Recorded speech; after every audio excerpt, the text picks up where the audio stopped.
How I Came to Be on Orpheus by Colin, aged 507, Class 5C, Mr. Clandusprod. House 2, Camalosian. An early work by the future best-selling author worth several quadrillion quinons. Felicitations! As part of my assignment towards the completion of my accredited coursework, I have been invited, nay ordered, to compose a few lines regarding vis-a-vis my former life on Camalosian. As much as I would rather not have the attention and hate talking about myself, you have made it clear that this is the most important bit of coursework we will complete this term, and without this in the self-portrait we would be expelled, and I would end up going back to Camalosian in shame, and I would not like the attention I receive from such an event at all. Bettina said that I should just lie if I was worried and make up a story for you, but a Camalosian cannot lie, so I write this to you as a truly legal binding document. Elfrida told me to think of it as a business transaction, so here goes. If you read this, I beg you to keep this to yourself and not have it known or published, and that if you carry on reading, then you have agreed to these terms and conditions as I have followed yours. I am a very private Camalosian, do not like placing my information in the claws of strangers. But as you are not a stranger, teacher, I suppose it is all right to send a copy of this missive to you. At the time of my engagement with your educational establishment, I had never heard of Orpheus, and the idea of a planet made up of students from all around the universe was beyond my comprehension, nay interest, but circumstances beyond my control have led me to this particular epoch in my life's journey. I started out as the youngest of a family of 7, hatched in a nest by my parents in a well-to-do area of Camalosian above a stationery shop, which are much sought after in Camalosian, even though there are at least 5 on every street.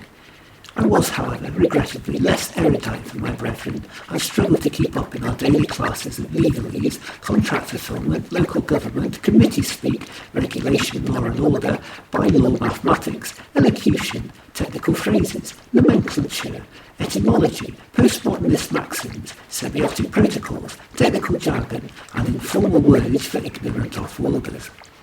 Camalosian is a world that is very age-based, and tradition dictates that the first 6 children of every nest find work as, in order, judges, prosecution lawyers, defence lawyers, the writers of instructional manuals used throughout the galaxy, teachers, and even stationery shop owners, the makers of the little pens we use to sign contracts, or the overseers of our giant lakes of ink used to fill our fountain pens.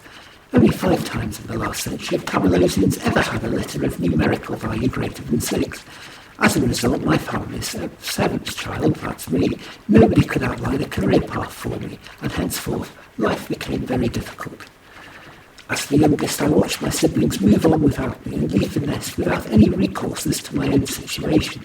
I failed to qualify in any of my classes as my particular levels of erudition were considered meanderful by my educators, and I found others tended to distance themselves from me forthwith. I found that in formal discussion with others, my head tended to get tongue-tied, and I was lax at upholding the state of elocution regarded as necessary in beings like myself. However, in private, I discovered a new language and devoured it daily, observing those around me and writing as much of it down as I could. Though my elders frowned on my more informal language, I felt a giddy thrill every time I used a past participle, or shrunk my sentences, or even dared to occasionally stick in a bit of slang from other planets. Very occasionally I even use some Agrosian swear words. They are only words after all, for Srod's sake, and words of control. I also devoured all the work that my siblings took home. One day I discovered a major discrepancy in the way the planet was being run. Funds that were said to be accounted for had actually left a ginormous financial black hole that was poised to sink the economy of Camalosia back to the Stone Age. I alerted the authorities, but as for the lonely, uneducated 7th child, nobody listened to what I had to say. Unfortunately, too, in my youthful haste, I had forgotten to collect a cache of documents for what I had seen. So as I had free time on my side, I began to shout and scream about what was happening until someone came and took notice of me. They did. The police were called. My family were told there was an embarrassment and the young Camalosian should be seen and not heard. I ignored them and turned up to the court case to give evidence. It was a big event. Half of Camalosia turned up to watch it. Our court cases are like your sports events, just as popular and twice as brutal. My family were threatened to keep me quiet, and they in turn threatened me to never tell a soul what I knew was the truth. But our government were being led by liars and thieves who had somehow learned to bypass the Camalosian's natural ability to always tell the truth at all times. I could have saved everyone if only I'd spoken up as I'd been a witness, but I'd been ordered not to speak, and I did not dare. After being shunned in public, nobody much wanted to talk to me in private anyway, and eventually I stopped talking altogether. By the time the mistake had been revealed by greater intellects than mine, and I had been proved correct in my assumptions, I found that I had forgotten how to talk. That didn't mean that I was quiet, though. I began to write obsessively, recording everything that had happened to me in big wide notebooks so that never again would I lose proof of what had happened to me. Writing was also my way of making sense of a world that I didn't understand and often didn't comprehend, by writing everything I saw down in my own language. Elfrida says that it might be a form of control. She's clever, Elfrida, so she might be right.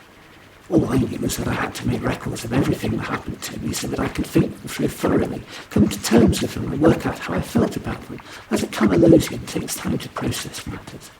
Because once they were written down, I no longer had to carry the thoughts around in my head all day. I wrote them down in my own way, not because I was told to. It became a ritual. I loved the feel and the smell of a crisp new notebook, of wondering what would happen to me during the course of writing down the events of the day before it was finished, of seeing how quickly I could fill it. Before long, my life got repetitive and boring, so instead of recording what I saw, I began to create new worlds with characters I had never seen in real life, and use my imagination, something Camalosians are not meant to possess. One day my family discovered my notebooks and threw them out. All that work, all that control, lost. I was furious and outraged and emotional, three other things Camalosians are not supposed to be. The others said that they were already worried what might become of me, and gave me the option between staying with them and not writing, or writing and being apart. But in old and less civilized days, I would have been burnt as an untruther. I saw it as lying, but I never lie. I just invent things that haven't come true yet, but which I still see in my mind's eye. Another trait I'm not meant to possess, and which took a very long time to explain. Elfrida got it straight away, of course. She said it's the only intelligent conversation she gets to have besides the ones with Archulus. There was no choice really between the family I knew and the one I had created for myself. So I moved out and lived in the garden. I found it peaceful out there, writing about the lives of my insectoid neighbours, and passing stray archibravs and staring up at the stars, wondering about the life I had heard about on different planets, and how different it might be to mine. However, Camalosians care a lot about what other people think, far too much for my tastes, and I was considered an embarrassment, someone to be talked about in hushed whispers. My family already had 6 Camalosians to be proud of. They didn't need another 7th unconditionally. So they didn't. They became ashamed of me and who I was, and at the time I agreed with them. But now my friends have helped me know better. To show me that all of us can really be is to stay true to ourselves, and that those who don't accept us for who we are are wrong. But to deny a person's true self is worse than telling the odd lie or allowing the use of a bit of imagination. Next thing I know, I'm being bundled unceremoniously into a shuttle and ended up here. I managed to smuggle a lot of my precious notebooks onto the shuttle with me, and Mr. Clandusprod has been kind enough to buy me more. He said it was nice to see a student so engrossed in their work, even if he wasn't sure what the actual work was. Praise at last. So now I am content. A little anyway, though mostly that is because of my friends, who lead such rich and interesting lives that it is all I can do to keep up with them, to write them down, and now I no longer need to compose thoughts of make-believe, or waste my time listening to my own thoughts. Well, what's past is past, and only the here and now and the future matter, whatever they may possess.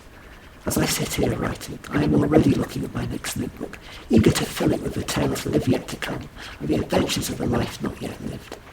Till next essay, I remain your devoted pupil, Colin. Additional essay, what it means to be Camalosian.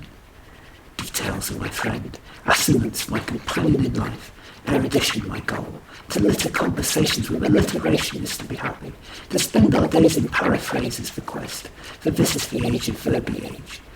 I observe so that other species don't have to.